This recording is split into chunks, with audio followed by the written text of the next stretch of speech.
Salam semua, perkenalkan nama saya Anastasia Rubia Ble Putri, NIM saya 1324081. Di sini saya akan menjelaskan tentang perjamuan kudus.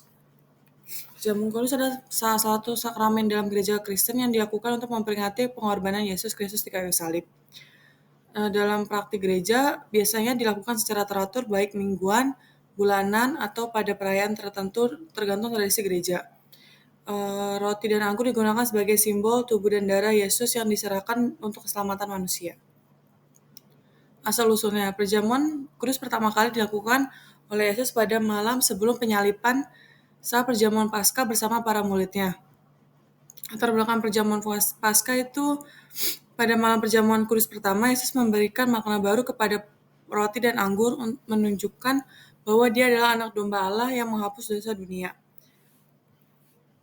Elemen-elemen dalam sakramen Ekaristi ada yang pertama roti itu sebagai simbol tubuh dan darah tubuh Kristus itu untuk menebus dosa manusia, dan anggur sebagai darah Kristus untuk melambangkan kasih karunia Allah yang memperbarui hubungan antara Allah dan umat manusia. Yang ketiga, pengorbanan dan penebusan Allah itu kombinasi antara anggur dan roti yang menunjukkan pengorbanan total Yesus sebagai keselamatan manusia.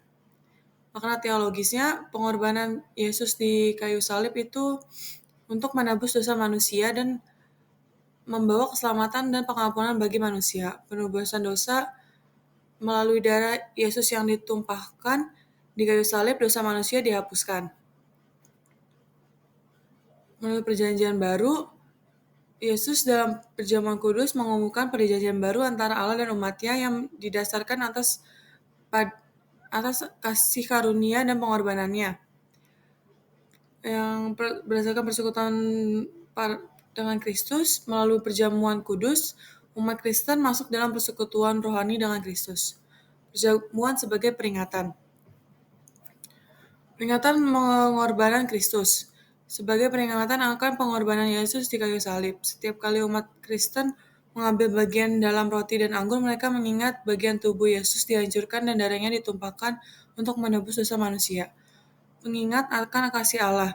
Umat Kristen diingatkan tentang kasih Allah yang begitu besar yang mengirimkan putranya sebagai korban untuk menyelamatkan manusia. Peringatan yang terus berlanjut.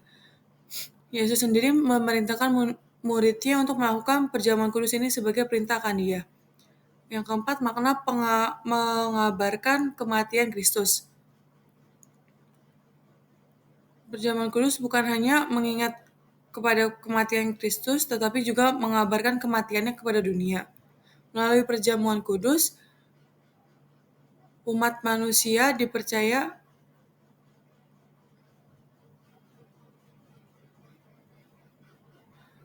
umat Kristen percaya pada karya penebusan Yesus dan menantikan kedatangannya kembali.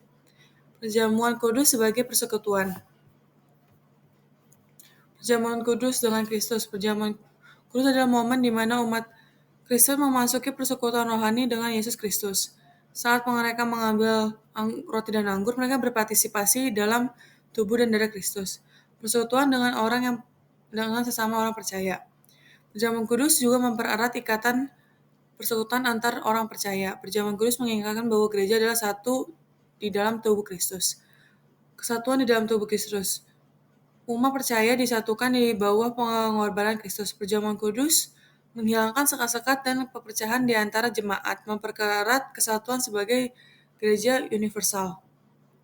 Pengalaman kasih karunia. Perjamuan kudus bukan hanya peringatan simbolis, tapi juga pengalaman kasih karunia.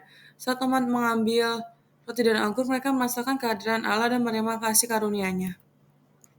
Perjamuan kudus dan pengharapan kedatangan Kristus kembali. Menantikan kedatangan Kristus yang kedua. Yesus berjanji untuk kembali, dan perjamuan kudus adalah pengingat bahwa pengharapan itu tetap hidup di hati orang percaya. Kebersamaan dengan Kristus di kerajaan Allah.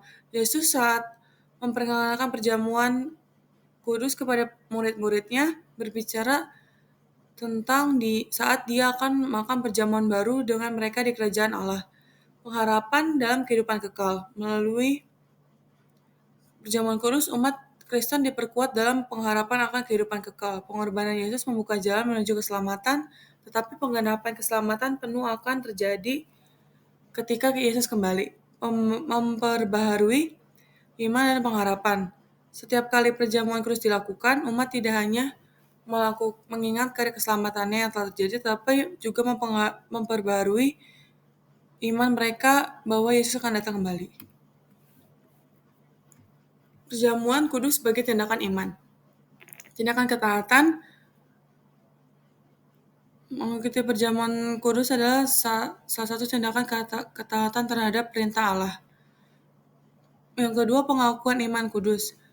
Dalam pengakuan iman akan Kristus, dalam perjamuan kudus, umat Kristen secara aktif menyatakan iman mereka bahwa Yesus adalah juru selamat yang telah menebus dosa mereka melalui pengorbanannya di kayu salib. Menghayati makna tubuh dan darah Kristus. Roti dipecahkan melambangkan tubuh Kristus yang menderita dan menanggung dosa, sedangkan anggur melambangkan darahnya yang dicurahkan sebagai tanda perjanjian baru. Menghidupi pengorbanan Kristus. Melalui perjamuan kudus tidak hanya berarti mengingat, tetapi juga menghidupi pengorbanan Kristus dalam kehidupan sehari-hari. Perjamuan kudus sebagai sarana kasih karunia. Sarana penerima kasih karunia Tuhan, perjamuan kudus bukan hanya simbol tetapi juga momen di mana Allah berinteraksi secara rohani dengan umatnya dengan memberi kasih karunia dan yang memperbaharui dan memperkuat mereka dalam iman.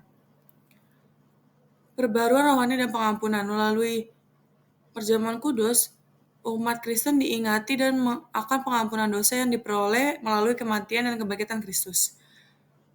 Penguatan dan pemulihan. Perjamuan kudus adalah kesempatan bagi umat untuk dikuatkan dalam iman. Setiap kali mereka berpartisipasi, mereka menerima kekuatan rohani dari Tuhan untuk menjalani kehidupan yang setia kepadanya. Kasih karunia yang menguatkan jemaat. Umat perjamuan kudus mengingatkan bahwa umat Kristen mereka tidak hanya berjalan sendiri, mereka disatukan dengan Kristus dan sesama orang yang percaya dalam tubuhnya. Perjamuan kudus sebagai tanda syukur. Syukur atas pengorbanan Kristus. Melalui kematian dan kebangkitannya, umat memperoleh keselamatan, pengampunan dosa, dan kehidupan kekal. Ekaristi sebagai ucapan syukur.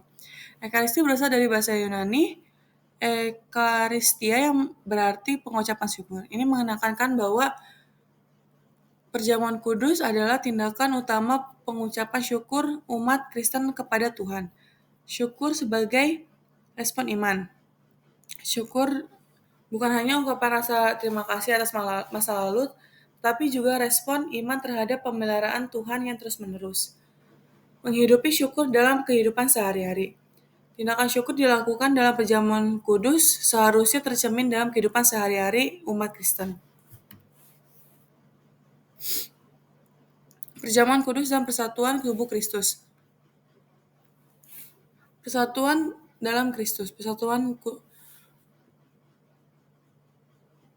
Saat umat mengambil bagian dalam roti dan anggur, mereka diingatkan bahwa meskipun mereka adalah individu-individu yang berbeda, yang dipersatukan oleh iman dan berbeda, mereka dipersatukan dalam iman dan kasih kepada Yesus. Saling mengasihi sebagai tubuh Kristus. Paulus mengajarkan bahwa setiap anggota tubuh memiliki peran yang penting dan terpisahkan. Perjamuan kudus mengingatkan bahwa umat mereka dipanggil untuk mendukung dan memperkuat satu sama lain. Menghapus perbedaan sosial. Persatuan ini mencerminkan kesetaraan yang dimungkinkan oleh kasih Kristus yang melampaui batasan umat manusia. Menekankan bahwa mengambil bagian dari satu roti menunjukkan umat bahwa mereka adalah satu tubuh. Kesatuan global gereja. Perjamuan kudus juga menegaskan kesatuan gereja secara global. Gereja di seluruh dunia di berbagai denominasi dan tradisi merayakan perjamuan kudus sebagai peringatan dan akan persatuan mereka di dalam Kristus. Perjamuan kudus sebagai peringatan dan janji masa depan. Peringatan akan pengorbanan Yesus, Yesus sendiri memerintahkan murid-muridnya untuk melaksanakan perjamuan kudus sebagai peringatan akan daku. Menghidupkan peringatan dalam iman, bukan hanya peringatan pasif, tetapi sebuah tindakan aktif akan hidup kembali ingatan umat yang apa yang Yesus lakukan di kayu salib. Janji akan kedatangannya kembali. Setiap kali perjamuan kudus dirayakan, umat Kristen memperingati kematian Yesus sampai ia datang kembali. Ini berarti bahwa perjamuan kudus adalah tanda pengharapan dan penantian akan kedatangan Yesus kedua kalinya. Penggabungan masa lalu, masa sekarang, dan masa depan. Peringatan akan kematian Kristus di masa lalu, tetapi juga pengalaman rohani di masa sekarang yang membawa kekuatan dan kasih karunia serta janji tentang kedatangan Kristus di masa depan. Praktik perjamuan kudus dalam berbagai tradisi. Secara variasi dan liturgi ritus itu dibagi dalam berbagai bentuk di berbagai tradisi Kristen. Meskipun perjamuan kudus intinya sama, yaitu memperingati pengorbanan Kristus, tapi caranya bisa sangat berbeda. Frekuensi perayaannya kalau di gereja Katolik dan Anglikan itu biasanya setiap minggu, sedangkan gereja lain itu bisa bulanan, kuartalan, bahkan ada hari-hari yang tertentu. Secara makna dan teologi itu berbeda. Dalam Katolik itu tuh dianggap sebagai sakramen yang sakral di mana anggur dan roti benar-benar menjadi tubuh dan darah Kristus. Sedangkan di banyak gereja Protestan itu tuh sebagai simbolik di mana roti dan anggur melambangkan tubuh dan darah Kristus. Inklusi dalam kehidupan jemaat. Perjamuan kudus tidak hanya berfungsi sebagai ritual, tetapi juga merupakan bagian penting dari komunitas gereja. Di banyak gereja, perjamuan kudus menjadi kesempatan untuk membangun komunitas, saling menguatkan iman, dan mengingatkan satu sama lain akan kasih Kristus. Sekian dari saya. Terima kasih semua. God bless you all. Shalom semua.